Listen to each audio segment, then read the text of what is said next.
Hey guys, I'm back again, and in this video we're going to talk about, is ketosis more of a low-carb diet or is it more of a high-fat diet? When you talk to people and you mention ketosis, sometimes they freak out because, oh yeah, you're on a high-fat diet, you're going to clog your arteries. But let's just kind of dig into actually what makes up a ketogenic diet, or what puts you into ketosis.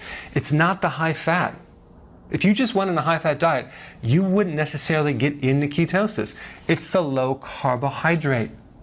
Because when you actually get rid of carbohydrates and cut it down to 5% of your total calories, you force your body to switch the fuel to burn more fat. Okay? So in the absence of insulin, in the absence of sugar, glucose, carbohydrates, your body is then forced to burn more fat. So if you keep your carbohydrates very low, you have to make it up with other things. Now, if you actually made it up with protein and had mass amounts of protein, unfortunately, that also will trigger insulin. Okay? So then we're left with fat. So when we talk about high fat, we're talking about 70 to 75% of your total calories need to be fat.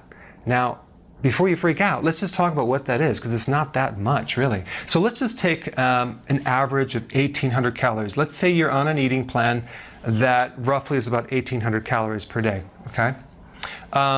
70 to 75% of those calories would come out to 120 grams of fat.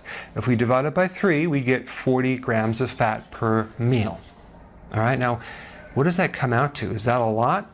Well, let's just take a look. If we combine 3/4 of an avocado, which basically is 22 grams of fat, and combine peanut butter, 2 tablespoons, that comes out to 38 grams of fat. That's not that much. Okay? Like in your mind, you might think you're eating a huge cup of lard and bacon and cheese and all these other things, but really you're not. Let's take a look at 1/2 a cup of almonds with 1 1/2 tablespoons of olive oil in your salad. That's 46 grams of fat. That's more than 40 grams. Let's take, let's say we mix olive oil with pecans, 1/4 of a cup of pecans, which is 25 grams plus 21 grams. That's 46 grams of fat. So it's not that much.